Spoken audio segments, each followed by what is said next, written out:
Hello and welcome to the FCA Movie Vault. I'm Bob Hickey, your host, and I'm excited to bring you our feature film, Little Lord Fauntleroy, by one of the true great producers of Hollywood, David O. Selznick. Late 19th century Brooklyn is the setting, and Teddy Errol, the young son of an American woman and a late Englishman, finds himself the sole male heir of his paternal grandfather, the Earl of Dorincourt. The Earl, who has a pronounced distaste for all things American and had previously refused to have anything to do with Teddy or his mother, invites them to relocate to England so Teddy can be groomed to take over the family title and fortune.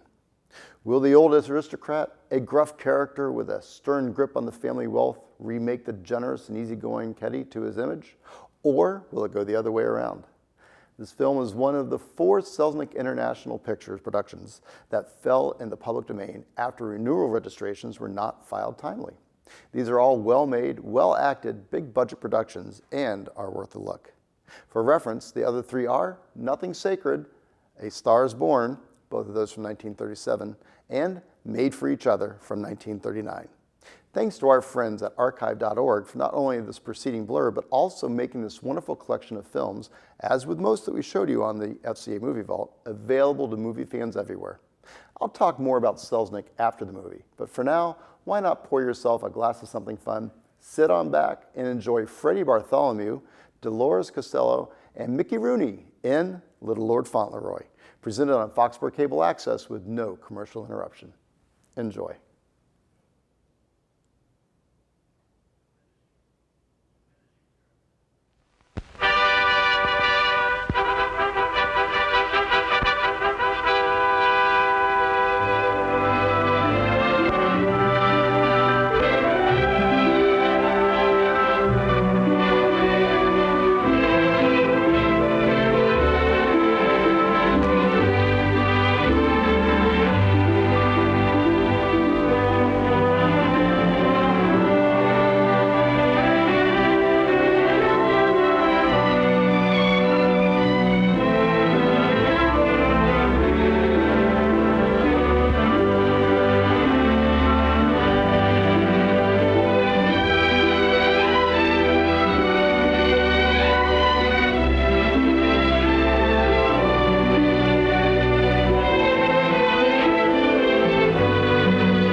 I never saw a man meet death with finer courage.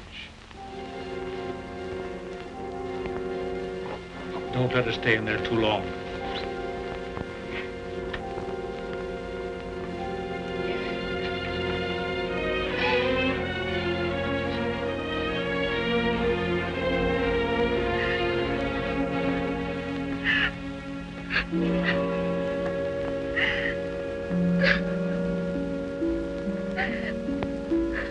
Dearest,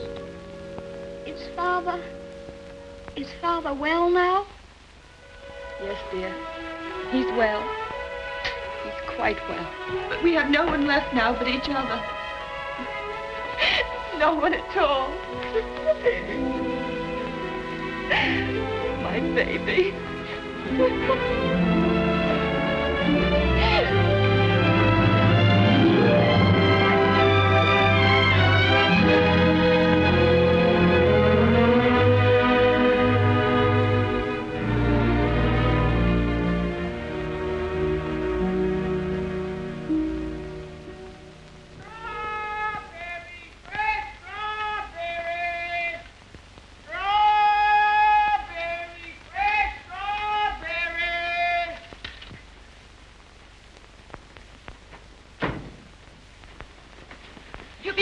Mary, won't he? Ach, the darling.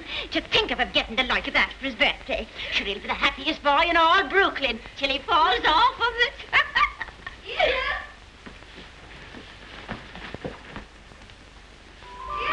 All right, Betty. Oh, dearest. Look, look.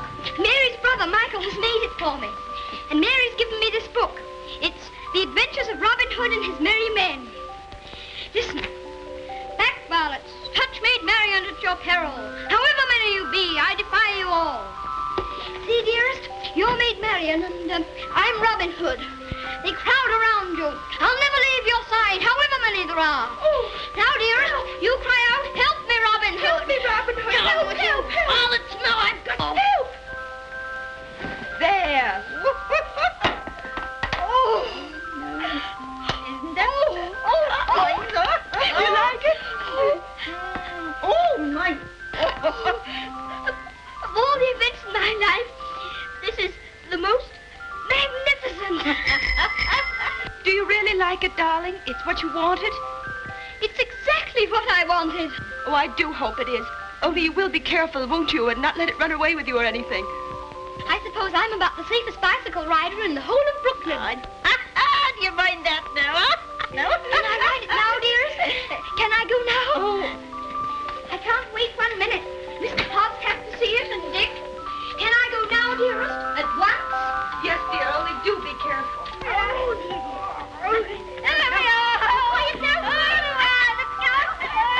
Steady, do be careful of the streetcars if you get off the sidewalk.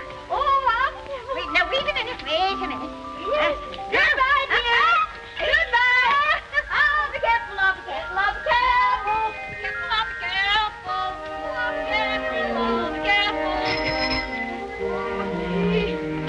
Good morning, Mrs. McGillicuddy. Good morning, Seddy. A very good morning. How are your bones today, Mrs. McGillicuddy? Oh, none too good after the rainstorm yesterday. Oh, they ate last night something cruel. Ties me up in knots, the rain does. Does it? How very peculiar. But it's a fine day to go bicycle riding. Oh, I suppose so. For them that has bicycles and can ride them. I suppose everybody who has a new bicycle will take it out and ride it today. Glory be to goodness, and whose bicycle might that be? It's mine. It's my birthday present from dearest. Oh, it's a daisy show. Fine enough for the president to ride. And it has all the latest improvements. Oh, sure, it sounds like the bells of St. Patrick. Sure, it's the luckiest boy in the world, child. Well, I'll have to be going. Oh, I nearly forgot. Please choose my apple now, Mrs. McGillicuddy. But would you mind keeping it for me until I get back? Sure.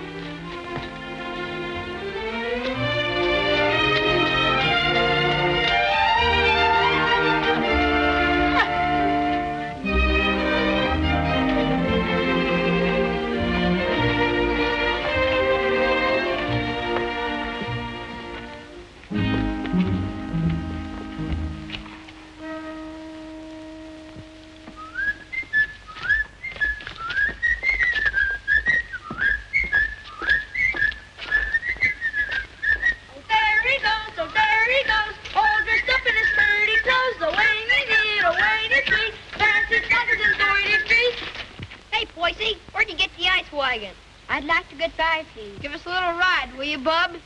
I'm sorry, no. Oh, scared I'll get it dirty? No, but I'd rather ride it myself. All right. Hey, English, when'd you get back from dear old London? I'm not English. I'm an American. Now, where'd you get that kind of gab? My father was English, if it's any of your affair. Oh, does your mother know you're out? Don't you dare talk about my mother. Mama's pet, Mama's pet, Mama's pet. I think you'd better take your hand off that wheel. Want to make anything out of it? I want to make you get out of the way. You don't dast, you sissy cat.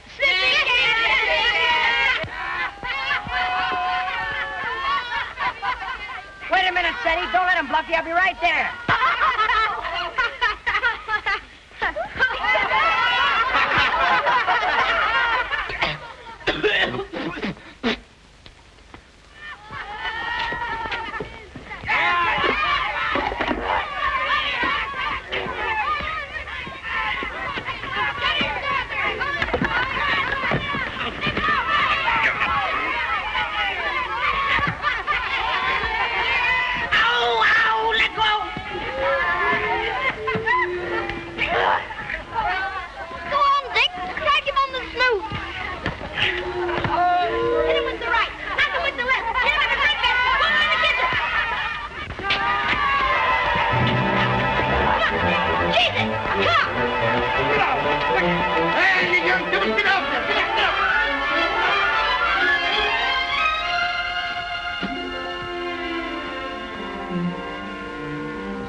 Oh, why couldn't that copper leave us alone? We had him licked.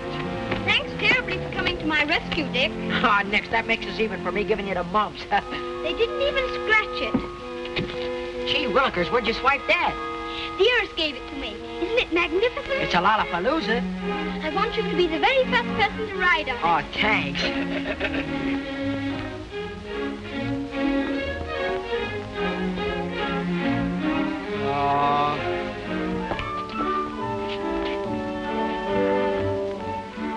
Thank you very much for your assistance, Mr. O'Brien. It's a pleasure, Freddie, my lad. Of course, I think we might have won anyway. Sure, and don't I know it? But I had to keep you from committing murder. I tell you what, Dick. I'll just go once around the block, and then you can ride it down to Mr. Hobbs' store. Make it later, 'cause right away I gotta go see my brother Ben off. He's going out west. Who is he? Where? Texas? No, Chicago. Oh, that would be splendid. Riding Mustangs and shooting bears. There's my brother Ben now. Come on, Dick, I've got to leave. Well, come on down to Mr. Hobbs' store as quickly as you can.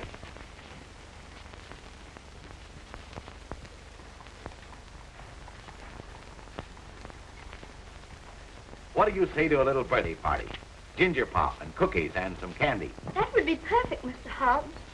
Only, Only? well, Dick's coming very soon.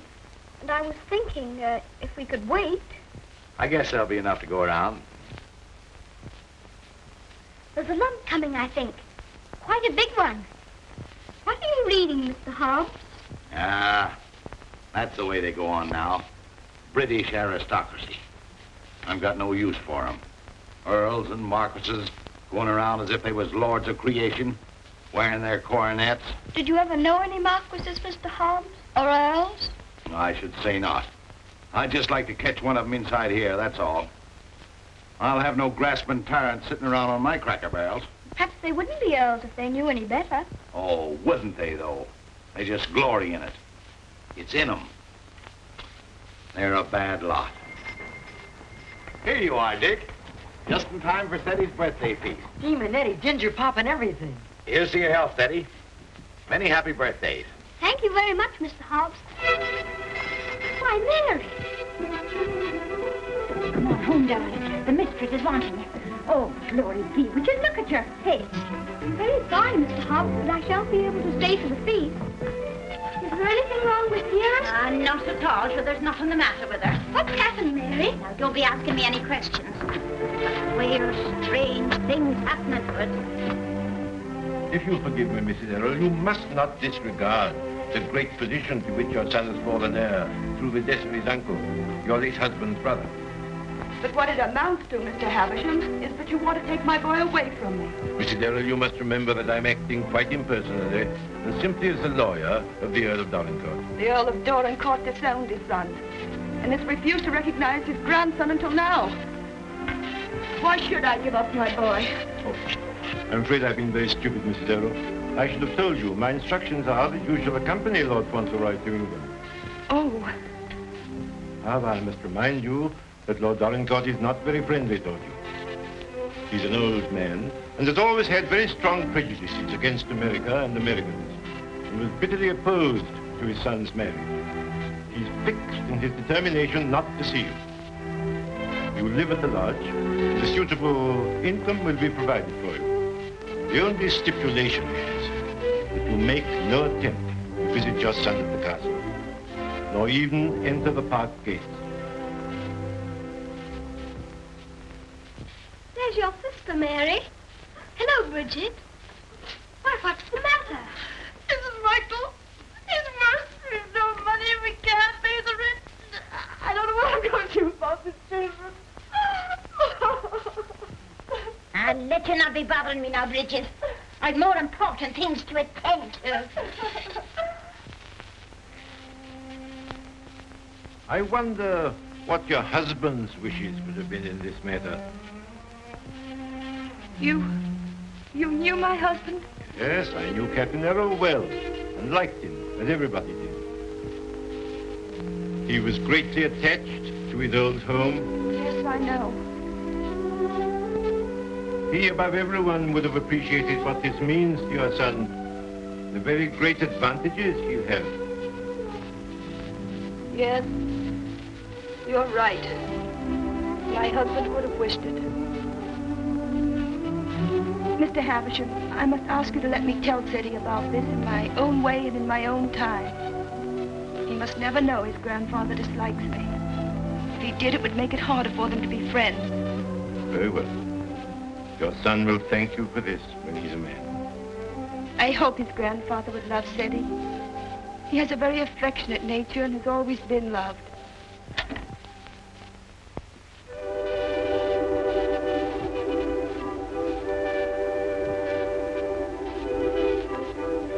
This is Mr. Havisham, dear, whom your grandfather has sent to see us, all the way from England. How do you do, sir?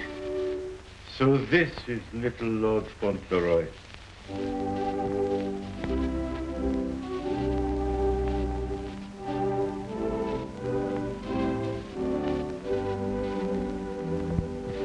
You see, dear, your grandfather has no more children now, and he's very lonely. So he wants us to go and live with him in England. Because he's an earl, and you are his heir, you will have a new name, Lord Fauntleroy. And someday you will be the Earl of Dorincourt. Oh, dearest, do I have to be an earl? None of the boys are earls. Can't I not be one? I'm afraid it can't be helped, dear. Just think, dear, soon we'll be starting for England. Do we have to go to England, dearest? I'd much rather not. Oh, what will Mr. Hobbs say?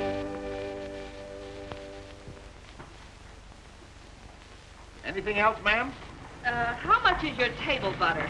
13 cents a pound, ma'am. 13. Why, the last I bought was only 12.5 cents. That must have been last month. It's 13 today. Oh, indeed. Well, never mind the butter. Heavens and earth, if prices go any higher, we'll all starve to death. Nay. Good day, ma'am. Hello, Sadie. What's the matter? Mr. Hobbs, do you remember what we were talking about yesterday morning? It seems to me we was talking about England. Yes, and earls, don't you remember? Oh, yes. We did touch 'em up a little. That's all. You said you wouldn't have them sitting around on your cracker barrels. So I did. And I meant it, too. Just let 'em try it, that's all. Mr. Hobbs, one is sitting on this barrel now.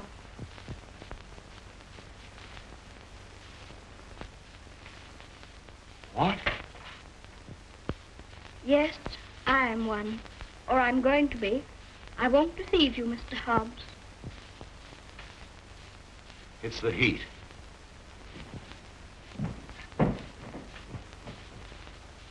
It is a hot day. How do you feel? Got any pain? Thank you, I'm all right. I'm sorry to say it's true, Mr. Hobbs. Mr. Havisham, he's a lawyer, came all the way from England to tell us about it. My grandfather sent him. Who is your grandfather? I couldn't very easily remember it, so I wrote it down. John Arthur Molyneux Errol, Earl of Dorincourt. That's his name, and he lives in a castle. 2 or 3 castles, I think. All his sons have died now. That's why I shall be an earl. Now I'm Lord Fauntleroy. Well, I'll be jiggered. One of us has got a sunstroke. Oh, no, we haven't. We'll have to make the best of it, Mr. Hobbs. What did you say your name was? Cedric Errol, Lord Fauntleroy. Well, I am jiggered. Well, you always did talk more English than American. You think there's no getting out of it? I'm afraid not, Mr. Hobbs. Dearest says that Father would wish me to do it. But if I have to be an earl, I can try to be a good one. I'm not going to be a tyrant, Mr. Hobbs. And if there's ever to be another war with America, I shall try and stop it.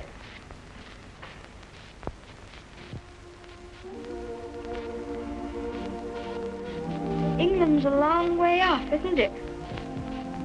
It's across the Atlantic Ocean. That's the worst of it. Perhaps I shan't see you for a long time. I don't like to think about that, Mr. Hobbs. Well, the best of friends must part.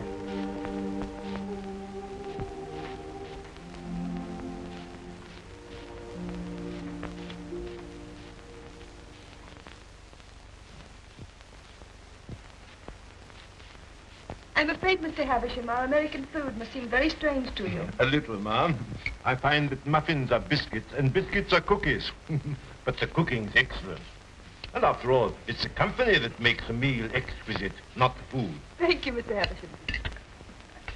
When you're an earl, you'll give splendid dinners in one of the most beautiful castles in England. Do you know, I'm not sure I know exactly what an earl is. And I think if anybody's going to be one, he ought to know, don't you? Would you mind explaining it to me? Well, someone is made an earl generally because he's done some service to his sovereign or some great deed. Oh, that's like the president. Oh, is it? Is that why your presidents are elected? Yes, sir. When a man is very good and knows a great deal, he's elected president. Then they have talks like processions, and bands, and everybody makes speeches. I used to think perhaps I might like to be president, but I never thought of being an earl.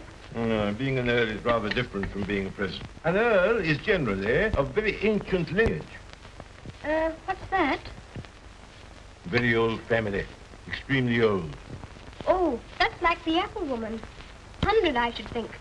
She's of such ancient lineage, it'll surprise you how she can stand up.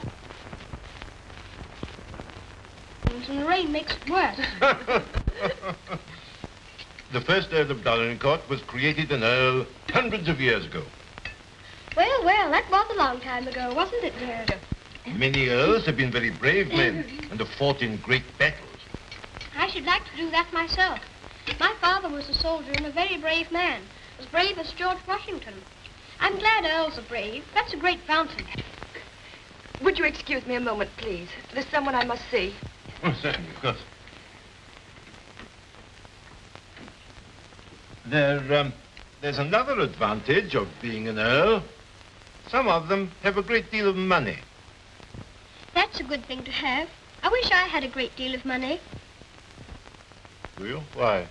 Well, there's so many things a person can do with money. A little tent to put her stall in, and a stove. And I'd give her a shawl, because then her bones wouldn't feel so badly. And what else would you do if you were rich? I'd buy Dearest all sorts of beautiful things. Dearest? I call Mother Dearest because Father did. And there's Dick. And who's Dick? Dick's a bootblack. I buy him some new cloths and brushes and a new sign and start him out fair. He says that's all he wants, is to start out fair. Is there anything else? Well, I think Mr. Hobbs would like a gold watch and chain. But what would you get just for yourself if you were rich? Isn't there one particular thing you've dreamed of having? Yes. A pony. But I suppose that would be too much to even dream about. I'm so sorry. A poor woman who was in trouble came to see me. Oh, is it Bridget? Yes, dear. I wish we could do something for her. She has 6 children, and her husband is out of work. He has inflammatory rheumatism, and that's the kind of rheumatism that's dreadful. Before I left Dorincourt Castle, the Earl said that if you expressed any wishes, I was to gratify them and give you anything you desired. Now, here are £5. In your money, $25. If you have any desire to assist this poor woman, I'm sure your grandfather would wish it. Can I have it now? Can I give it to her this minute? May I be excused, please, dearest? Yes, Eddie. Bridget! Bridget, wait a minute. Here's the money. My grandfather gave it to me. It's for you. That's a great deal of money, Mr. Havisham. We've never had very much. I'm just beginning to realize the great power Seti will have. Such a child still. I'm a little afraid. I think from what I've seen of him, that you have nothing to fear. Oh, I hope not. He mustn't be spoiled by all these wonderful changes.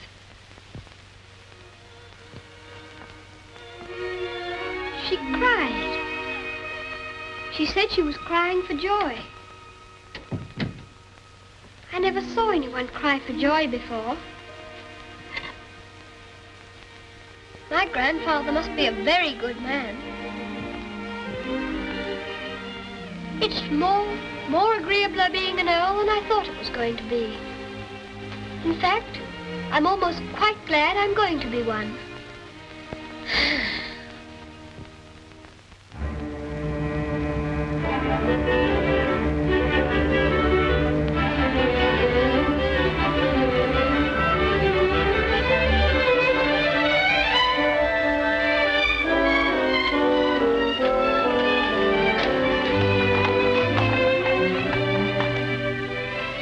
We always liked that little house, didn't we, dearest?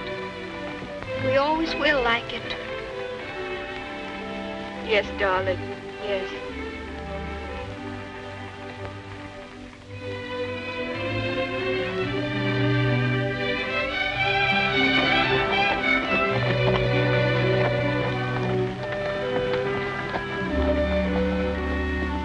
I've come to say goodbye. I have to go to England to be a lord, and I shouldn't like to have your bones on my mind every time it rains. Oh, bless your dear little heart. With all your kindness to me, my bones is as quiet as anything. Can I give you a kiss for love? Of course.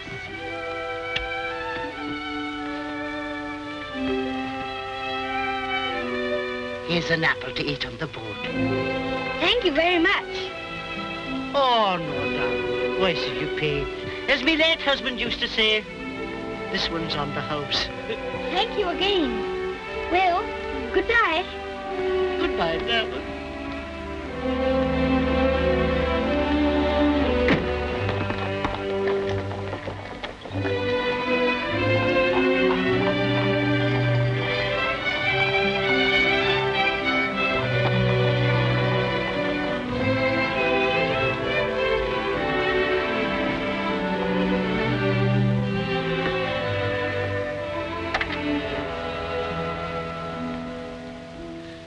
Well, Well, well, well, well, goodbye. I hope trade'll be good. Gee, if trade gets any better, I'll be rolling around in diamonds and pearls. That would be splendid, wouldn't it? I hope you have every sort of luck and happiness. Thanks, same to you, and I hope you think about us sometime when you're way over there, as they say, on foreign soil. I'll think about you all the time, and I'll write to you, and you must write to me. Here's where you send your letter. Gee, I wish you wasn't going away. Thanks, mister, for all the swell things you've done for him. He certainly deserves it. He's a game little kid. Gee, I almost forgot. Yeah, I bought this for you. It's a handkerchief. You can use it when you get among them swells. Oh, Dick, it's beautiful. It's extraordinary. I'll use it always. Thank you, Dick. Thank you very much. Well, goodbye. Well, goodbye.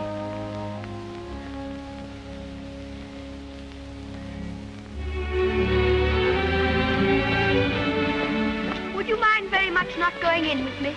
I think this time I'd better be alone. Certainly, I quite understand.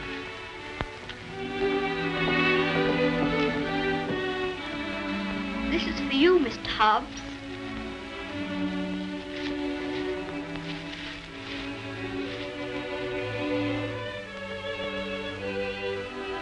It'll look fine when you're smoking it. Why, Sadie, that's just what I wanted for a long time. This is my real present, Mr. Hobbs.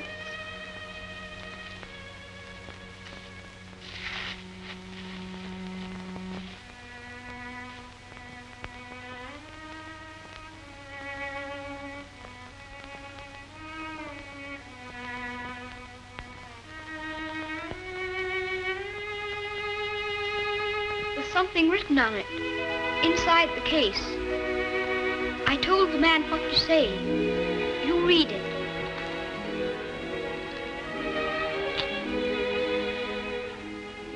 From his oldest friend, Lord Faultleroy, to Mr. Hobbs. When this you see, remember me.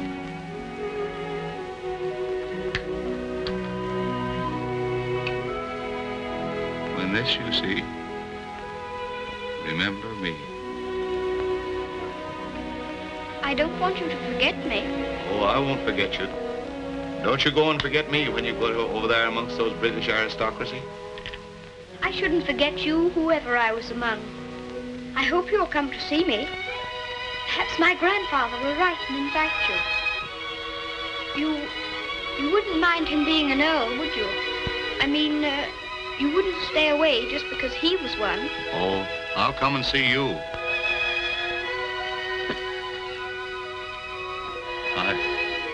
I won't be able to help myself.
Castle, dearest? No, this is Court Lodge, where you're...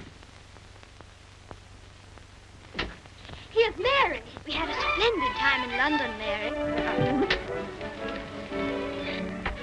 I'm so glad you came before us, Mary.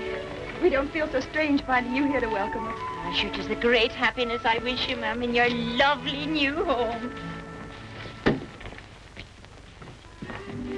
This is Mrs. Baines, the cook, ma'am, and that's Susan, the parlour maid. I'm sure we'll do everything, ma'am, to make you comfortable. Oh, I'm sure you will.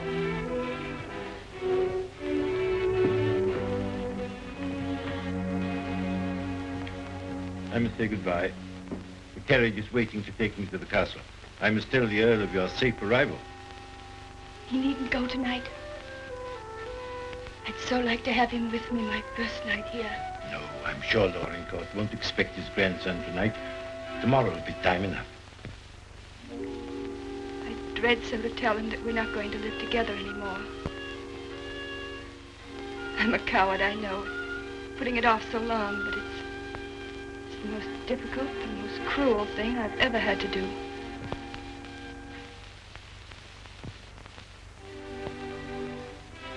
I wish you'd tell his lordship, please, that I'd rather not have the money. You mean the income he wishes to settle on? I have a little money of my own. It's quite enough to live simply on. I must accept the house, of course, because that makes it possible for me to be near Seti. I'm grateful to him for that, but... He'll be very angry. He won't understand it at all. I think he will understand. He must understand that I can't accept money from a man who hates me so much that he's separating me from my boy. I'll deliver your message.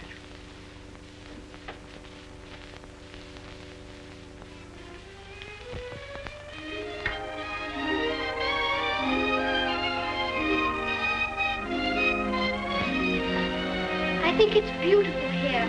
Don't you, dearest?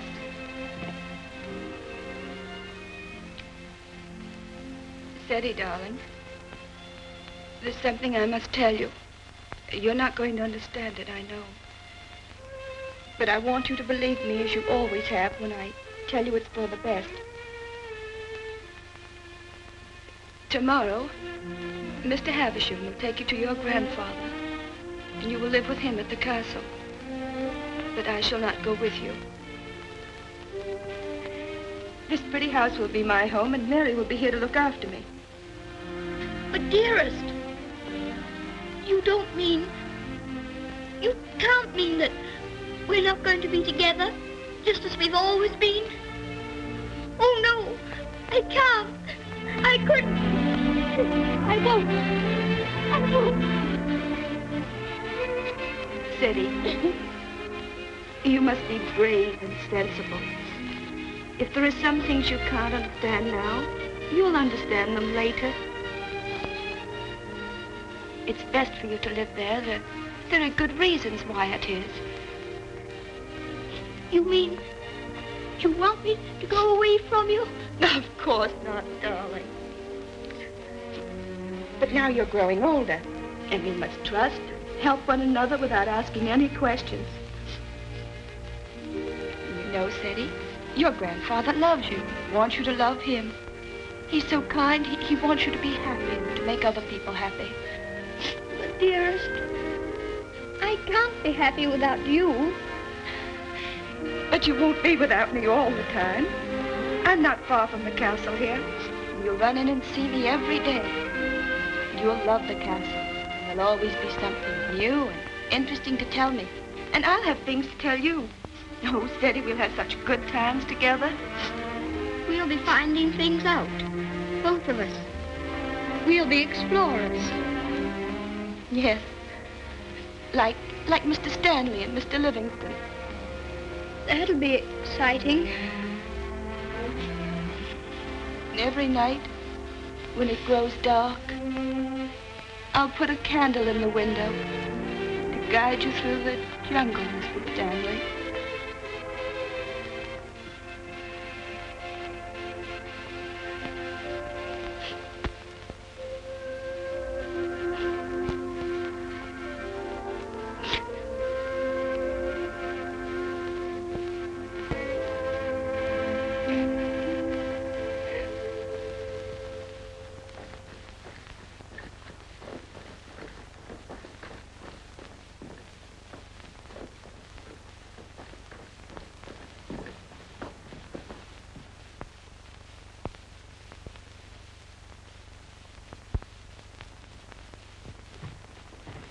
Ah, Newick, how's his lordship? Oh, he's in a rare mood this evening, he is. He told me to evict all the tenants if they weren't paid up. Oh, I dare say that'll be a job to your liking.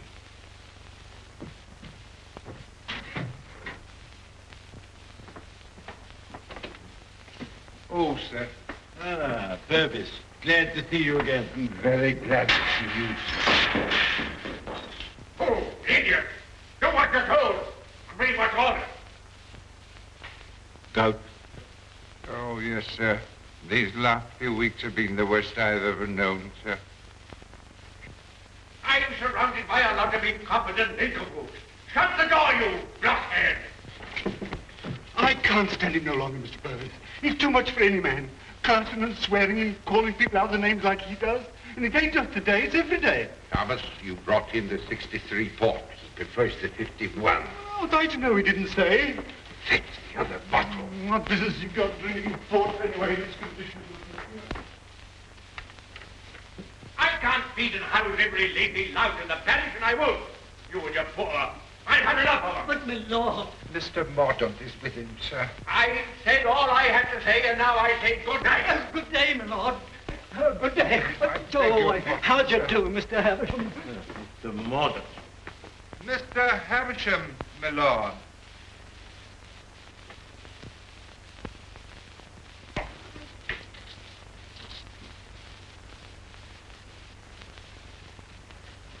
Well, Havisham. Lord? Come back, have you? Put that cushion right for me, will you? I careful.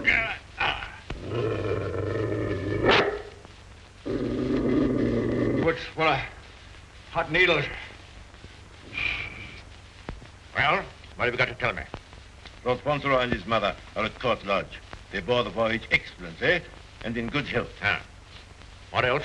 His lordship remains with his mother. I'll bring him to the castle tomorrow. Oh, go on. Tell me everything. What sort of a lad is he? Never mind about the mother. What sort of a lad is he, I say? It's rather difficult to judge the character of a child of 9. A fool, huh? Clumsy cub. I don't know much about children, but I thought him rather a fine lad. Healthy, well grown, eh? Apparently healthy, quite well grown. Straight limbed, well enough to look at. Rather handsome, my lord, as boys go. Huh. Although I'm scarcely a judge. I dare say you'll find him a little different from most English children. Oh, no doubt of that. American children are the most impudent and worst brought up in the world. I've heard that often enough. In his case, I would hardly call it impudence. The difference is, I think, that he's lived more with older people than with children. And I should call it a mixture of maturity and childishness. Exactly. Beastly, impudent, bad manners. That's what it is. I have a message to deliver from Mrs. Errol. I want none of her messages. The less I hear of her, the better. But this is rather an important one. She prefers not to accept the income you propose to settle on her. What's that? What do you say? She says it's not necessary. That is, the relations between you are not friendly. Not friendly? I should say they were not friendly. Mercenary, sharp-voiced American. Lord, you could hardly call her mercenary. She's asked for nothing. Ah, all done for effect. She thinks she can wheedle me into seeing her. Thinks I shall admire her spirit, but I don't. She shall have the money sent to her whether she likes it or not. She won't spend it. I don't care whether she spends it. She shall have it sent to her. She shan't tell people that she's got to live as a pauper because I'm doing nothing for her. Huh?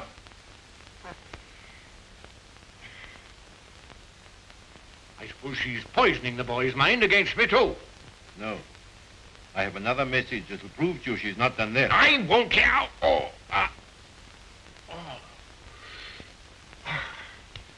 She asks you not to let Lord Faultleroy hear anything that might lead him to understand that you're separating him from her because of your prejudice against her. She says he wouldn't comprehend it, that it might make him fear you in some measure, or at least cause him to feel less affection for you. She wants there to be no shadow on your first meeting. Come now, Havisham, come now. You don't mean the mother hasn't told him? Not a word, my lord. Nothing has been said to the boy to give him the slightest doubt of your perfection. She's prepared to believe you the most amiable and affectionate of grandparents. In fact, he already regards you as a wonder of generosity.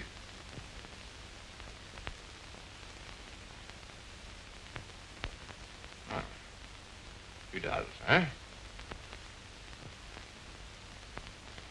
I would suggest, my lord, that Faultleroy's impressions of you depend entirely upon yourself.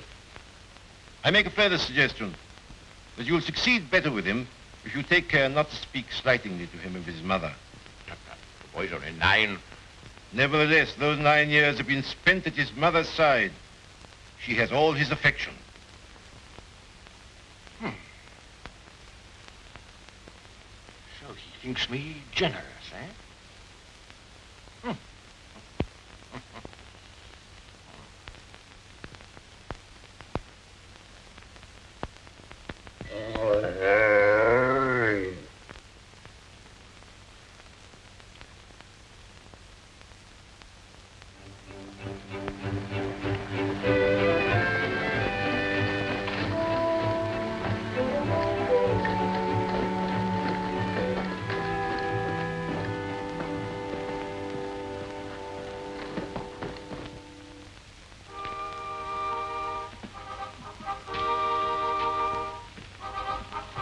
Service, this is Lord Faultleroy.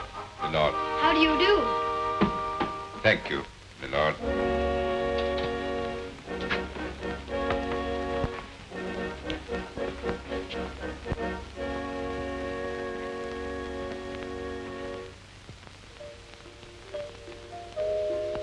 My lord.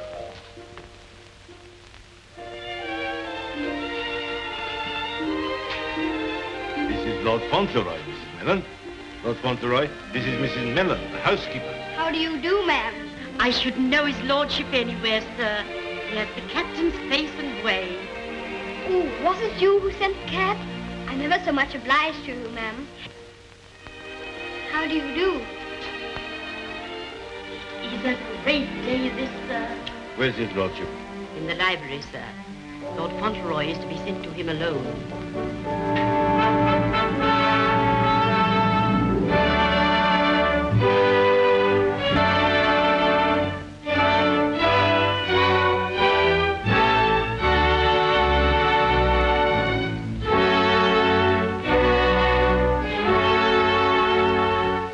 Lord Faultleroy, my lord.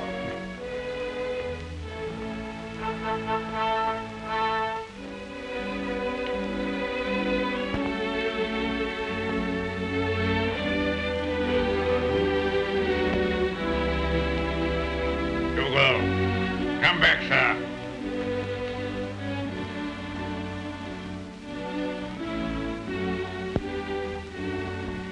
How do you do, sir?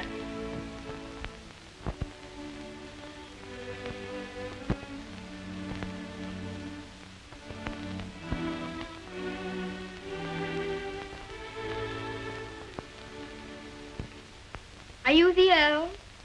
I'm your grandson that Mr. Havisham brought. I'm Lord Fauntleroy.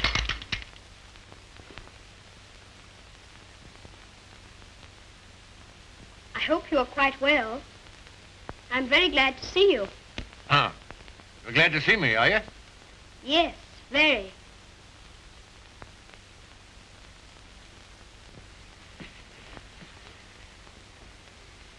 I kept wondering what you would look like if you'd be anything like my father. Oh, and am I? Well, I don't think you are, very. You're disappointed, I suppose. Oh, no. Of course you would enjoy the way your grandfather looked, even as kind to him as you've been. Oh, so I've been kind to you, have I? Yes. I'm ever so much obliged to you about Bridget and the apple woman and Dick. Bridget, Dick, apple woman? They were particular friends of mine. You know, they were the ones you gave me all that money for. The money you told Mr. Havisham to give me if I wanted it. Oh, the money you were to spend as you liked, eh? So you spent it all on these people, did you? Bridget, Dick, and the apple woman. Yes, and I gave Mr. Hobbs a gold watch and chain and a pipe. I put some poetry in the watch. It was, "When this you see, remember me." I'm going to miss Mr. Hobbs very much. Who is Mr. Hobbs? He was our grocer. Fancy vegetables and groceries, you know. He's my closest friend. Mr. Hobbs is a very clever man. Do you know he can recite the Declaration of Independence right through? Oh. What's the matter? I just remembered you might not like to hear about the Declaration of Independence. I forgot you were an Englishman. Huh? You forgot you were English too, didn't you? Oh, no, I'm an American. You are English. Your father was an Englishman. I was born in America. You have to be an American if you're born in America. You don't... I beg your pardon for predicting you. Mr. Hobbs says that if there's ever to be another war, that I should have to be an American. But I promised him that if there were to be another war, I should try to stop it. You would? Dinner is served, my lord. Now be careful, man. Be careful. Careful, man, careful. Oh. Oh. Would you like me to help you? You can lean on me, you know. Once when Mr. Hobbs hurt his foot with the potato barrel falling on it, he used to lean on me. You think you could do it? I think I could. I'm very strong. I'm 9, you know. You lean on your stick on one side and on me on the other. Well, you may try. Just lean on me. I'll walk very slowly. Don't be afraid of leaning on me. I'm all right, if it isn't a very long way. You see that old fellow in red velvet? He was the 10th Earl of Dorincourt. King George I decorated him for services during the war with Spain and Austria. He was tremendously strong. Bend a bar of iron between his hands. You get your strength from him. How very interesting. Did you ever try putting your foot in hot water and mustard? Mr. Hobbs used to. Arnica is a very good thing, too, they tell me. Ah, thank you. I'll try it.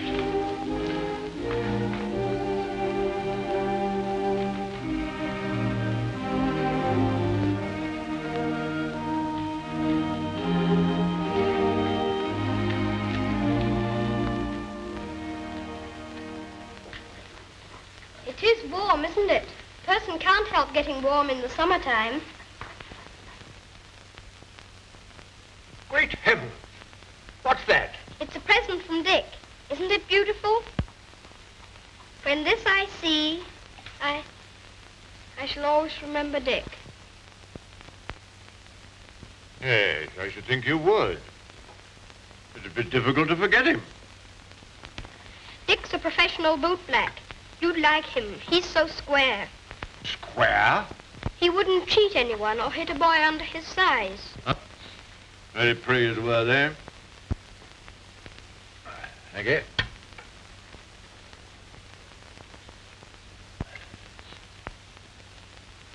What's the matter? Don't you like your soup? Oh, yes. I was just wondering. Wondering? Wondering what? You don't wear your coronet all the time, then? No. It doesn't become me. Mr. Hobbs said you wore it all the time. But after he thought it over, he said he thought you must take it off sometimes to put your hat on.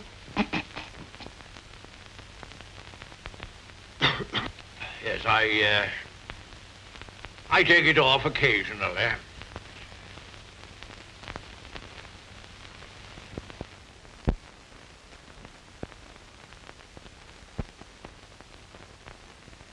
You must be very proud of your house. I never saw anything so beautiful. But it's a very big house for just two people to live in, isn't it? Oh? Do you think it's too large? Well, I was only thinking that if two people lived in it who are not very good companions, they might get a little lonely sometimes. Hanky, do you think I shall make a good companion? Yes, I think you will. I think you should be almost as interesting as Mr. Hobbs. Huh. Mr. Hobbs and I were very great friends. He was the best friend I had, except...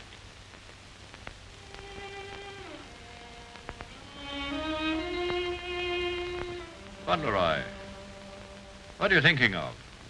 I was thinking of Dearest. Who is Dearest? She is my mother.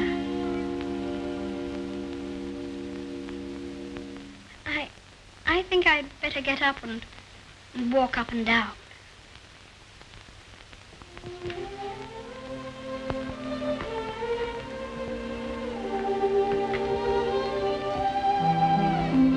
He's a very nice dog. He's my friend. He knows how I feel. How do you feel?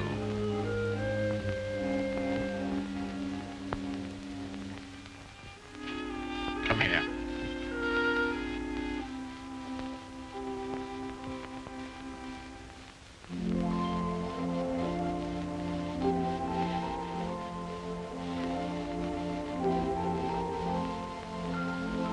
You see, I never was away from my own house before.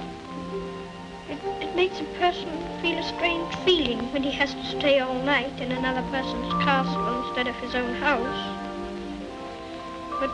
But Dearest is not very far away from me. She told me to remember that. And after all, I'm 9, you know. And I can look at the picture she gave me. Look, you press the spring and it opens, and there she is.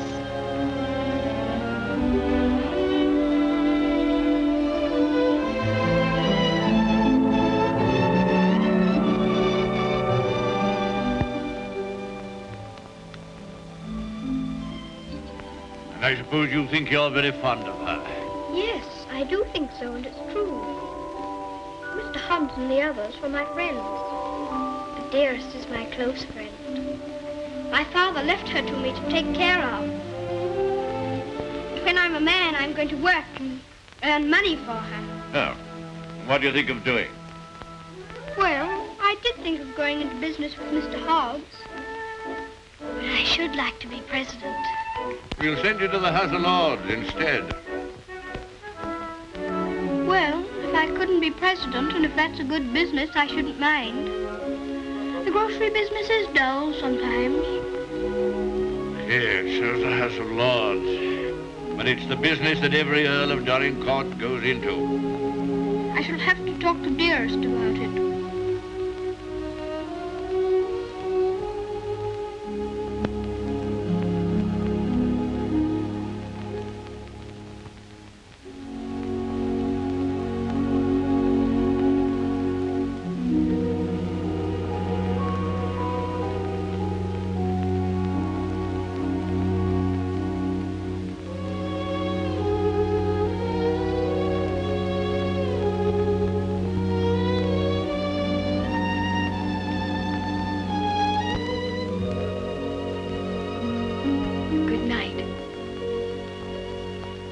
Keep you all the night.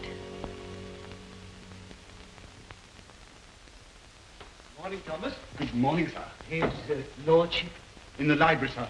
And such goings-on I never heard in all my life. Do you think it'd be all right for me to see him? Oh, yes, sir. He's expecting you.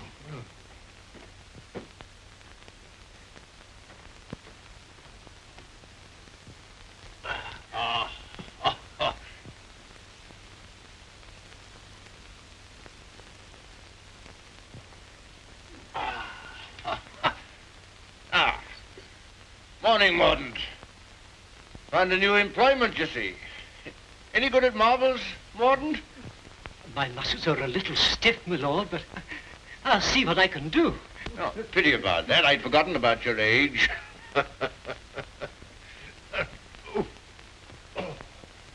This is the new Lord Fauntleroy. Fauntleroy, this is Mr. Mordaunt, rector of the parish. I'm very glad to make your acquaintance, sir. I'm delighted to make your acquaintance, Lord Faultleroy. Well, what is it this morning, Mordaunt? Who's in trouble now? It's one of your tenants, my lord. Higgins of Edge Farm. York has told him that if he doesn't pay the rent, he must leave the place. He's a bad tenant. Always behind, York tells me. He's devoted to his wife and children. If the farm is taken from him, they may literally starve. That's like Michael. Huh? I forgot we had a philanthropist here. Come here. What would you do in this case? Well, if I were very rich, I should let him stay and give him things for his children. Nonsense. You're Lord Fauntleroy. Time you learn to deal with these situations. You can write, can't you? Yes, but not very well. Well, go over to the desk and write Newick his orders.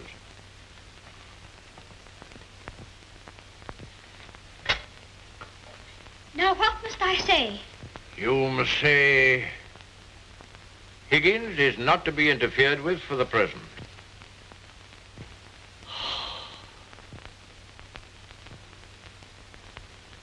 And sign it Faultleroy.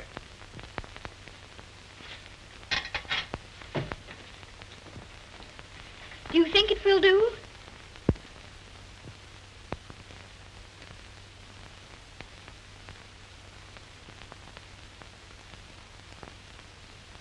Yes.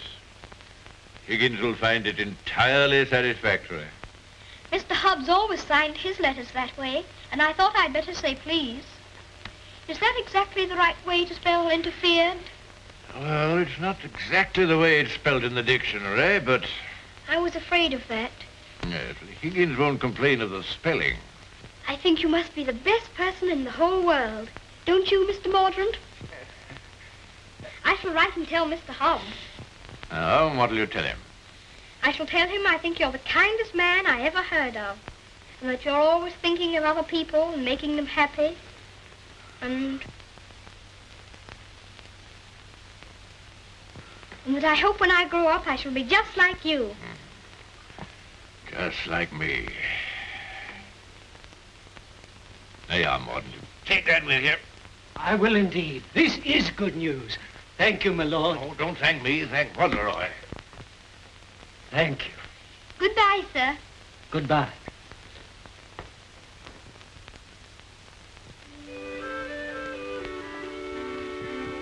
May I go to see Dearest now?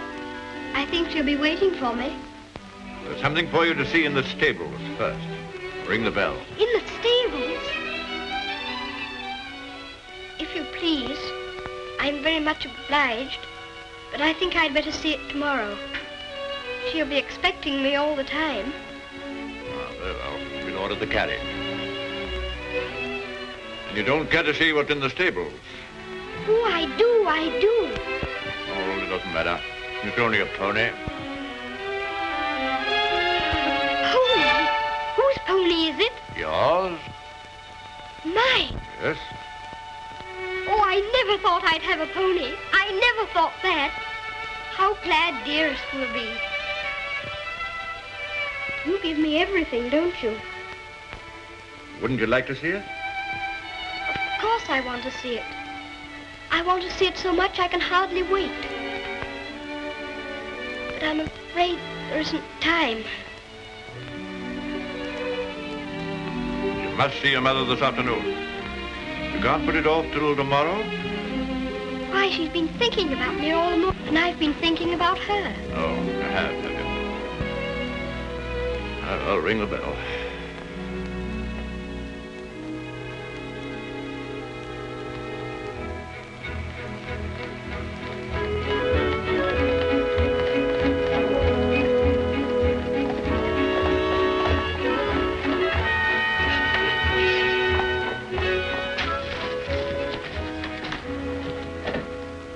Let me give you your stick. Just lean on me when you get out. I'm not going to get out. Not to see Dearest? Dearest will excuse me. Go and tell her that not even your new pony will keep you away.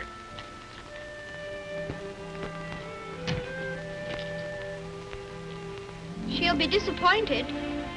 She'll want to see very much. I'm afraid not. The carriage will call for you as we come back. Drive on, Jeffries.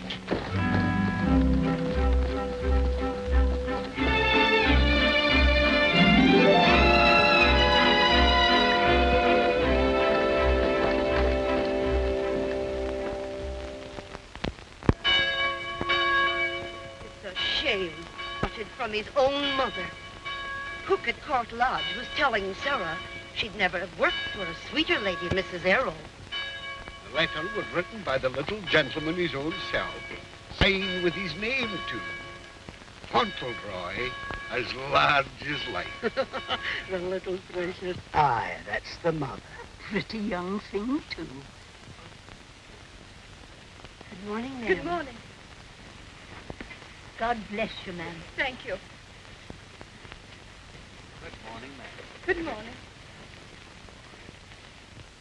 It's his lordship coming to services. That's a new notion.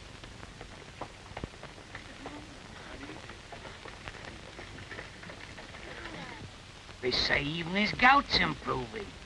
Look at the young lord. He's Captain Cedric all over again. He's the captain's salt of a life. How glad the people are to see you. Take off your hat, boy. They're bowing to you. To me? How do you do? Good morning, Lord. God bless your lordship. Long life to you. Thank you. Morning, Lord.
few 100 years ago.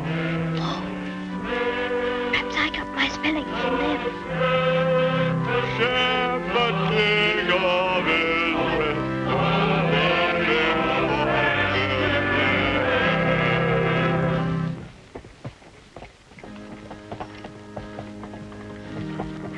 Well, Higgins? Oh, is this Mr. Higgins? Yes, I suppose he's come to have a look at his new landlord. Yes, my lord.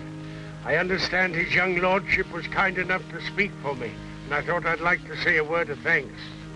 I've got a great deal to thank your lordship for. Oh, I only wrote the letter. It was my grandfather who did it. You know how good he always is to people. Is Mrs. Higgins well now? Yes, your lordship. The missus is better since the trouble was took off her mind. My grandfather was very sorry about your children having the scarlet fever. You see, Higgins, you people have all been mistaken about me. Lord Fauntleroy understands me. If you want a little reliable information on the subject of my character, apply to him. Get in the carriage, Faultleroy.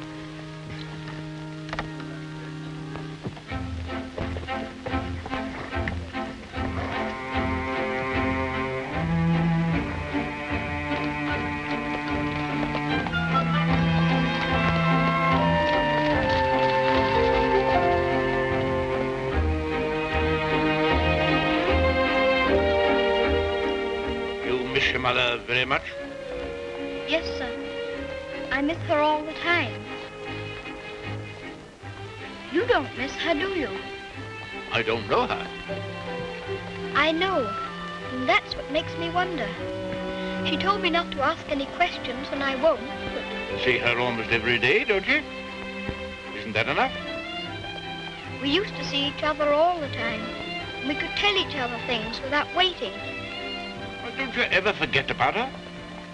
No, sir, never. I shouldn't forget about you, you know. If I didn't live with you, I should think about you. All the more.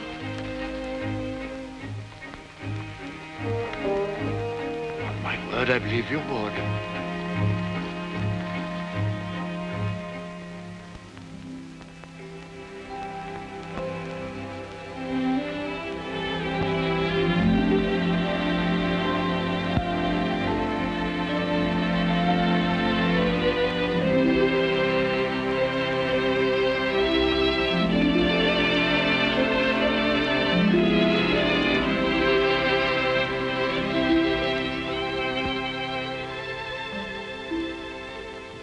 He is such a good Earl, he reminds me of you. He is a universal favorite. Well, reminds me of you. Think of that now. He's known this Earl only a little while, and we was lifetime acquaintances. I don't know as I want him to be reminded of me by this Earl. They've been using influence on him, I bet you. You're right. They got twisty ways, those aristocrats. They'd wheedle their little finger around your heart as soon as look at you. All for their own purposes, mind. It's a pity they're making an oil out of him. Yeah. He would have been a shining light in the grocery business. A shining light. Do you know any particulars about that stuff like castles and oils? No, not much. Except they're haughty and mean. Sure as a Jim Dandy letter he wrote. Almost as good as seeing him. Only it ain't, of course. Oh, he was a plum daisy of a kid. I bet you sometimes he wishes he was back here. I do. You lonely? Oh, not so bad. Where you living now? Oh, me and two other fellas, we got a room in a lodging house. The other two fellas, they get drunk and fighting, but it's cheap. Oh, that's no sort of a place for a lad like you to be living. Now, look here. I got a clean, dry loft over my stable, and there's an old bed you can have. Why don't you come here and stay? Won't cost you a cent.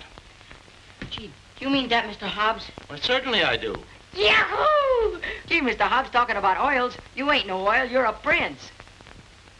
Oh, sure.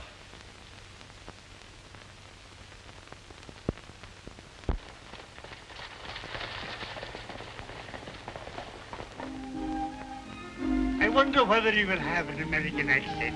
My dear, won't it be interesting if he has the Dorincourt eyebrows? When do we see the mother? Shh. I believe she's supposed to be kept in the background.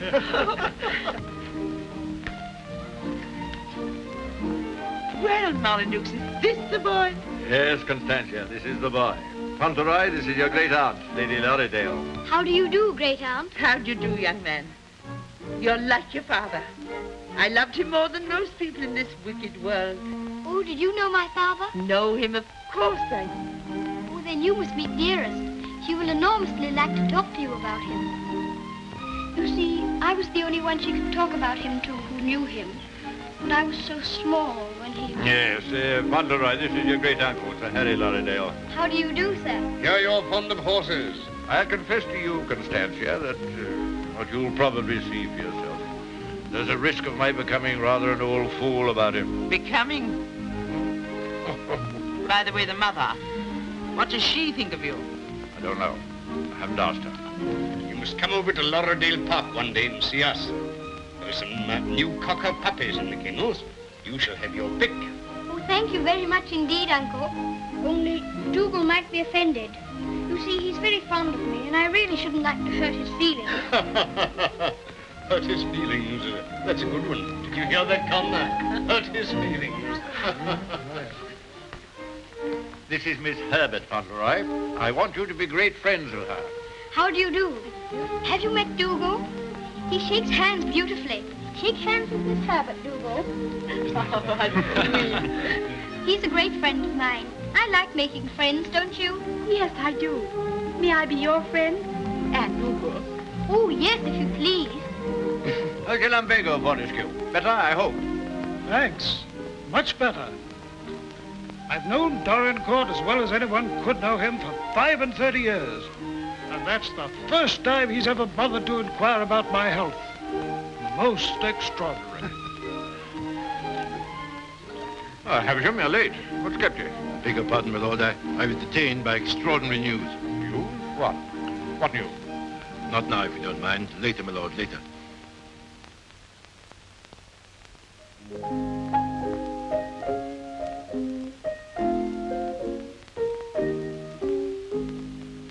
The young May moon is beaming, love. The glowworm's lamp is gleaming, love.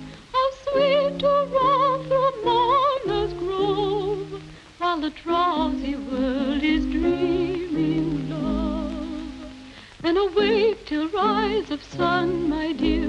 The sage's glass will shun, my dear. Or in watching the flight of bodies of light, he might happen to take thee for one, my dear. Charming, charming. What a sweet song. Delightful, my dear. Thank you, my dear. Thank you. Do you like music? Yes, I like it when you sing it. Dear my Lord Fauntleroy, why do you look at me so? I was thinking how beautiful you are. Oh, Faultleroy, make the most of your time. When you're older, you'll not have the courage to say that. Nobody could help saying it. Don't you think she's pretty, too? No. We're not allowed to say what we think. Lord Fauntleroy shall say what he thinks. I'm sure he thinks what he says. I think you're prettier than anyone I ever saw, except Dearest. I think she is the prettiest person in the world. I'm sure she is. And I must tell her how kind you've been to me. I never was at a party before, and I've enjoyed myself so much. Oh, I beg your pardon.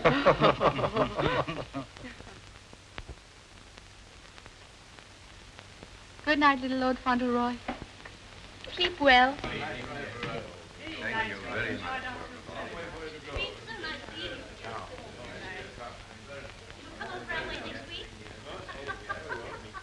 Good night. So glad you came.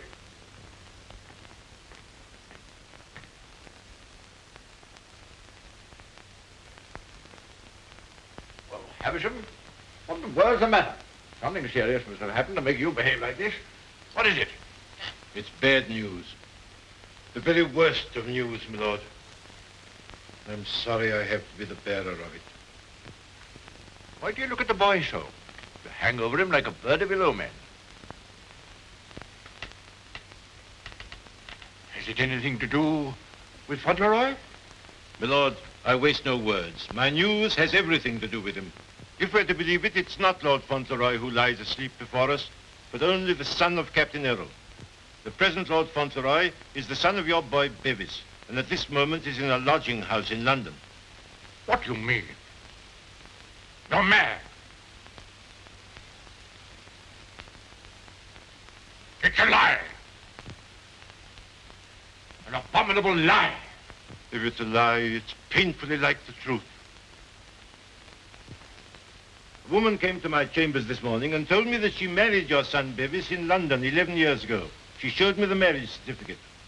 The child was born shortly after Bevis deserted her and was taken by her to America. Oh, the woman's obviously an imposter. It's a trumped-up fraud. I'm afraid not, my lord. I saw the boy's birth certificate. She's, I'm afraid, a very ignorant person. But she's consulted a lawyer who advises her that her son is, of course, Lord Faultleroy and the rightful heir.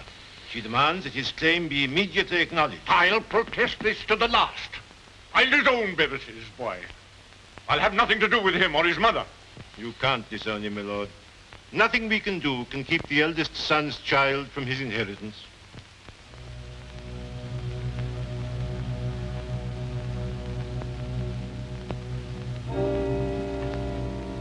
You say is an ignorant, vulgar person, eh? She can hardly spell her own name. She's obviously uneducated and openly mercenary. And I objected to his mother. I suppose it's retribution. If anyone had ever told me I could be fond of a child, I wouldn't have believed them. I always detested children. I owe them more than most. But I'm fond of him. Oddly enough, he's fond of me. You know, Havisham, I'm not popular. I never was. But he's fond of me. Never was afraid of me. Always trusted me. Yes, Havisham. He'd have filled my place better than I filled it. He'd have been an honor to the name.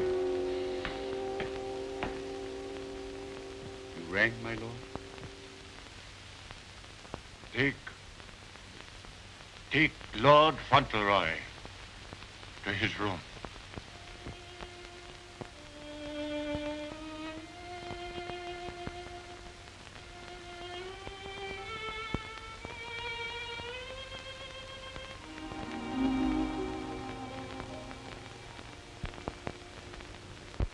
What a pity. The boy's a thoroughbred if ever there was one. I suppose you may say it's a judgment on Molyneux. But that boy, the first human being he ever loved. Will Molyneux take the case to the courts, do you think? Can't tell, he's obstinate enough. Courts of the devil. You go in with your best suit, buckles on your shoes, and come out as nature made you. Bless my soul, Constantia. Whoever would have dreamed that I'd have felt sorry for the old boy? I wouldn't have minded our having a boy like that, Harry. Yes. Bit of luck for us, old girl, if we had. I'll tell you one thing. If his little lordship loses his title, the village loses the best friend it has. Aye, that's right. And I'll tell you another thing. It'll drive the Earl mad if this goes wrong for him. Why, he's been so proud of the boy, you'd hardly believe it if you knew him for what he was before. And the new one's no lady, that's sure. Bold-faced thing, that's what she is. The dark-eyed, brazen-faced wench. It's the Earl coming now with Mr. Havisham.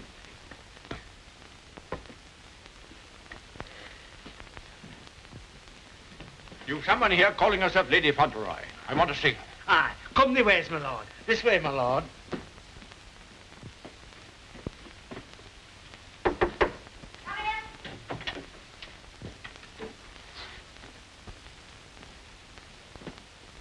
Earl of Dorincourt.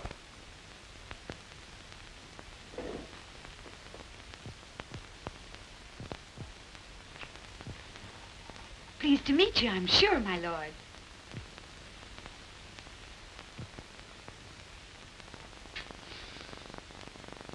Bevis?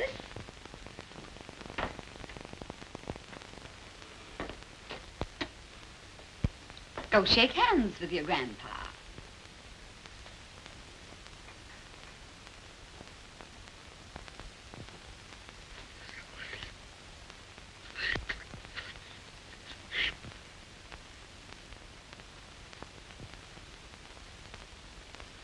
So that's the way you're going to treat your grandson, is it? Ah, you needn't try to look so fierce about it. He's your grandson, all right. Yes, my lord. We have proof of the young gentleman's birth. He is the son of the late Lord Faultleroy. Allow me to introduce myself. Joshua Snade, at your service. My card. I've already had the pleasure of making Mr. Havisham's acquaintance. Lady Fauntleroy has placed all the evidence in my hands. I can assure you, my lord, it is sufficient to justify her case should it come into court. But may I suggest that we come to an arrangement and settle this matter amicably on a friendly basis? Friendly? Ha! Look at him staring at me as though I was dirt. Me, his own daughter-in-law. Oh, your son Bevis married me, all right. And a fine rotter he was. But he was the father of my boy, and I can prove it. Lady Fauntleroy, please. You may think you can fight me, but a lot of good it'll do you. They don't love you around here, and you know it. I've heard plenty about you and your dirty, snobbish pride. Plenty of pride you'll have when I'm finished with you. Unless you want to climb down off your high horse and get reasonable with your own flesh and blood. Lady Fauntleroy... You shut up. I'll stop at nothing, do you hear? I'll drag this case through every court in the land. I'll let the whole world know what you are. You and your precious son, Bevis, deserting me and his own child, a babe in arms. How I've suffered, heaven only knows. And you standing there looking at me and my boy as if we were scum. You ought to be ashamed of yourself. You say you married my eldest son. If that's proved to be true, the law's on your side. In that case, your son will be Lord Fauntleroy, and you will be provided for. But I warn you, the matter will be sifted to the very bottom. I'll only add that I want to see nothing of you or your boy as long as I live. After my death, you can, unfortunately, do as you please. Yes, you're exactly the kind of person that I should have expected my son, Bevis, to choose.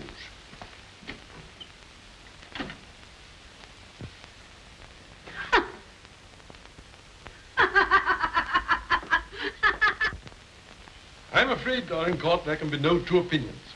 At least that's how I see it. You agree, Semple? Yes, I'm afraid we can see it no other way. But it's monstrous.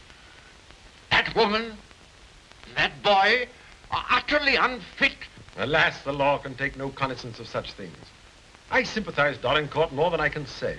Sympathize? What's the use of that? If we take it to the courts, you think there can be only one result? I'm afraid so. The birth certificate, everything we have, point the same way. If you take it to court, you'll have the expense and the notoriety, and only, I fear, one possible result.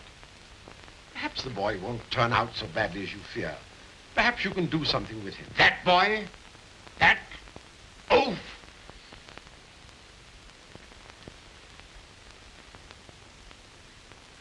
With the other one. Yes. I have no other course but to accept your judgment. Come, Havisham. Thank you, Lord. And you, Mr. Semple.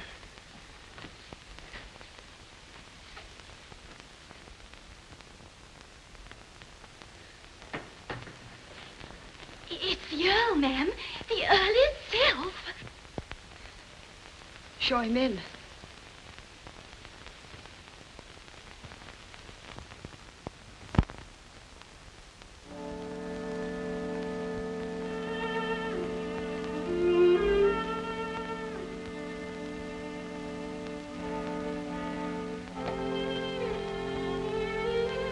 Mrs. Errol, I believe. Yes, I'm Mrs. Errol. I'm Lord Dorincourt. The boy's very like you. People have often said so. I'm glad to think he's like his father, too. Yes, he is. Like my son. Won't you sit down? Thank you.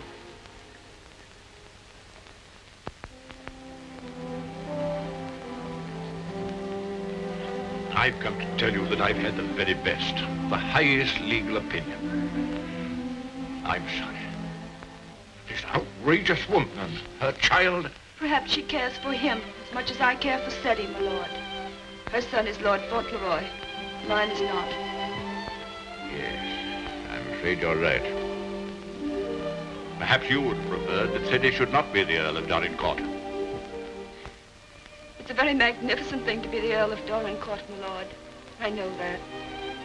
But all I care about is that Seti should be what his father was. Brave, just, and kind, always. A striking contrast to what his grandfather is, eh? I haven't had the pleasure of knowing his grandfather. I know my little boy believes you. I know that Seti loves you. Would he have loved me if you told him why I didn't receive you at the castle? No. Honestly, I think not. That's why I didn't wish him to know. Well, there are very few women who wouldn't have told him. Yes, Seti is fond of me. And I'm fond of him. I can't say that I was ever fond of anyone before. But he pleased me from the first. I'm an old man. I was tired of my life. But he's given me something to live for. More than that. More than that. I'm proud of him. I was satisfied to think that one day he'd be taking my place as head of the family. I'm miserable. Miserable.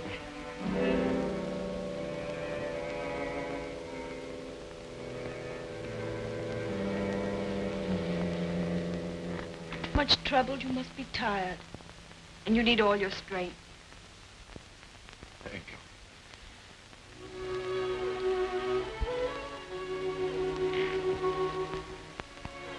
Perhaps it's because I'm miserable that I've come to you. I used to hate you. I've been jealous of you. This wretched, disgraceful business has changed all that. After seeing this repulsive woman who...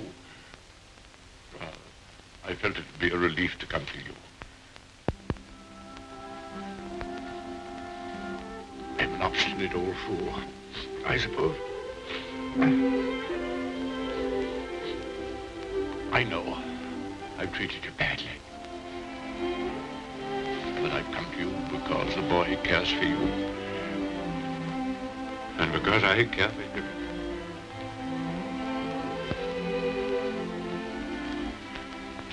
Treat me as well as you can. For the boy's sake.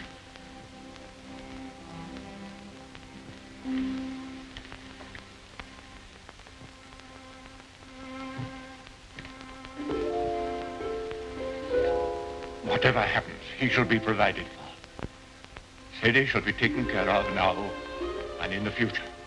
Always. Thank you. You like the house? Oh, very much. It's a cheerful room. May I come back again and talk this matter over? As often as you wish.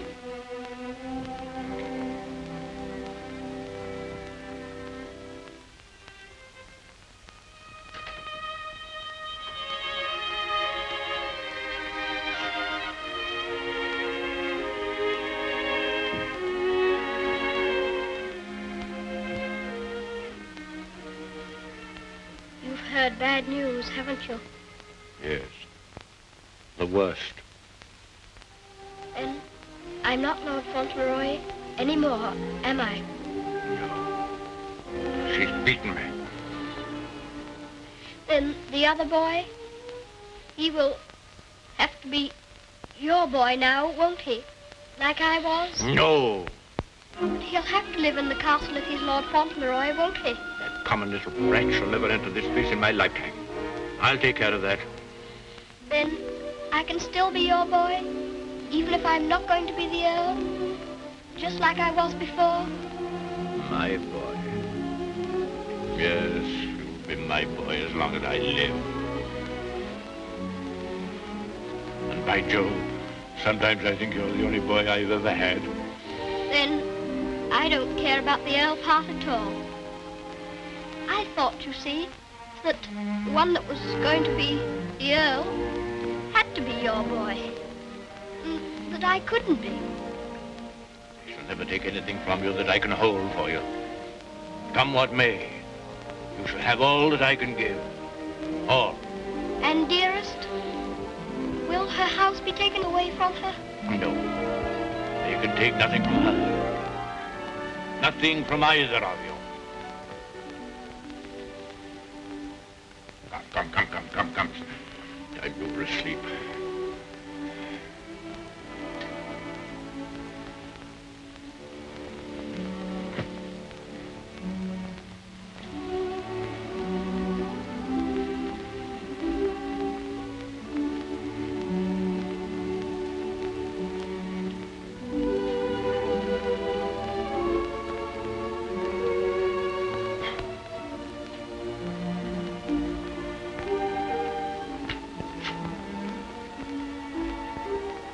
Good night, Grandfather.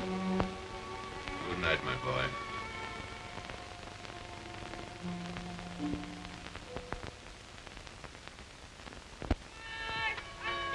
The aged Earl remains secluded in his castle and refuses to have any communication with the rightful heir. Oh, we know that stuff. They've been printing that for the past weeks. Is there anything new about SETI? Yes, here it says, the prospects do not look very bright for the false claimant, Cedric Earl of Brooklyn. Well, I'm jiggered. At last, they've succeeded in robbing him out of being an earl. I thought you was against oils. So I am. Ain't it just like him? Cheating the poor kid out of his rightful estates. Now, what's going to become of him? Well, I know one thing. He done everything in a well for me, and he can always come back here and have half of my shoe shining business. Well, now, I'll tell you, Dick. I'd always had it in my mind that SETI would come in with me someday. He'd be a shining light in the grocer business. The new Lady Faultleroy was formerly an actress. She is said to have played in New York and London. Continued on page 5. Here's a picture of her.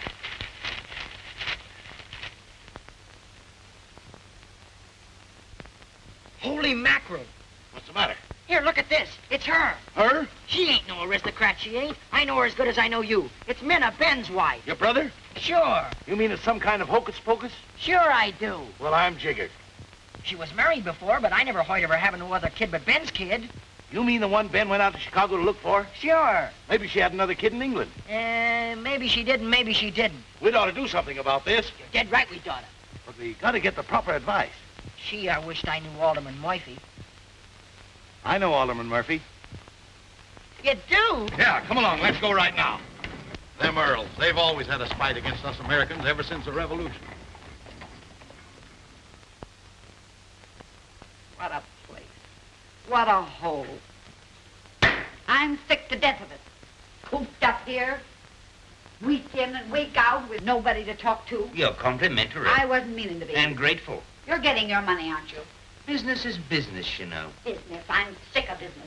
I want some fun. Why don't you go up to London for a while? London? Not on your tintype. Nothing but please that old devil up at the castle better than to see me clear out. Well, I'll stay here in this rotten country pub. You've lived in worse places in your time, I've no doubt. That's none of your business. You keep a civil tongue in your head or I'll hand you your walking papers. I wouldn't. What do you mean? Just what I said. I wouldn't try anything like that, Minna. I'm Lady Faultleroy to you. Men. Why, it's Lord Donegal. Why, this is a pleasure, a real pleasure, I'm sure. Won't you take a... Hello, Minna. Why, hello, Dick.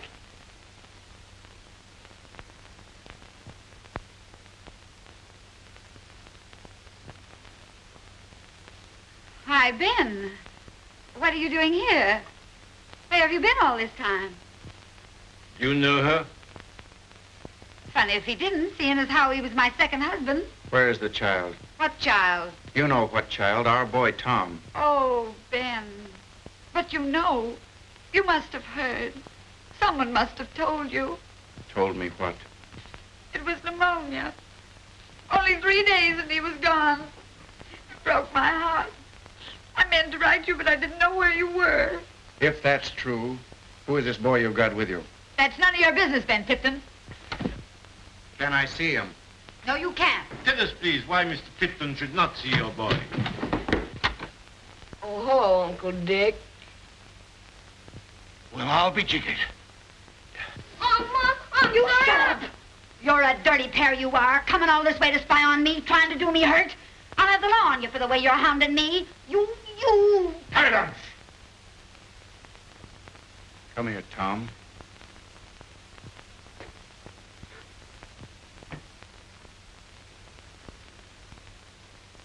I knew nothing of this, my lord, I assure you. There's a little matter of a forged birth certificate. But I swear to you... Oh, never mind, Havisham. I've had enough of this. Too much. The sooner the pair of you are out of this country, the better. Come on, Havisham. You'll be sorry for this, you will. It's prosecution, that's what it is. It's robbery.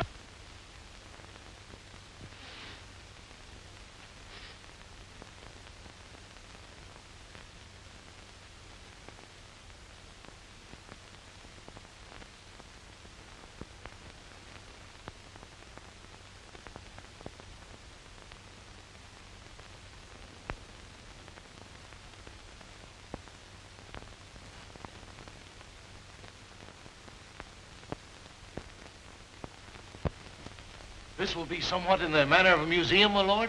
Well, not exactly a museum, Mr. Hobbs. They're portraits of my ancestors. Your aunt's sisters? All of them? I'll be jiggered. Your great-uncle, he must have had a family. Did he raise them all? I mean that they were earlier distinguished members of the family. Do you know, Earl, I used to have a very poor opinion of you aristocracy, but I've changed. I'll take you, for instance. You're a pretty good sort, even if you are an earl. I'm very gratified.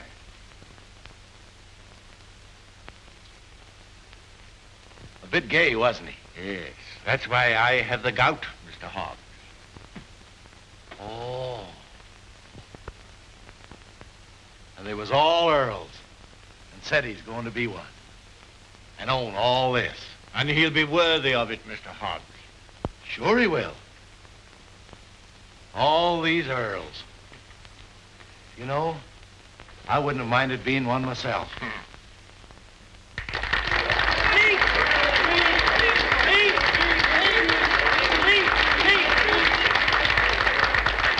Thank you very much. It's such a lovely day. I always like having birthdays, but never one so much as this because you're all so kind to me. My grandfather wants everybody to be happy and comfortable, and I'll want it too when I'm grown up. I think that's all because I'm not very good at making speeches, but I must say that I'm very much obliged to you for liking my birthday. Ripping little nipper. Ain't he a daisy? I'll bet you boys elect him king someday. I didn't know the little fella could talk so good. Why, he makes a better speech than Alderman Murphy. By Jove. Well, I'll be jiggered. And I've another birthday present for you. Another one besides all the things this morning? Yes, the best of them all. Oh, dearest! Oh, dearest! Oh, dearest, I was wanting you here. I was wanting you here so terribly much. Were you, darling? Faultleroy, your mother's come to live with us in the... To live with us? To live with us for always? Are you sure you really want me? We've always wanted you, but we weren't exactly aware of it. Well, Mr. Hobbs, it's so nice having you here with us. I dread to think of you ever going back to America. Not to live there. Not to live there. America's a good enough country for them that's young and stern, but there's faults in it. There's not an aunt's sister among them. Nor an earl.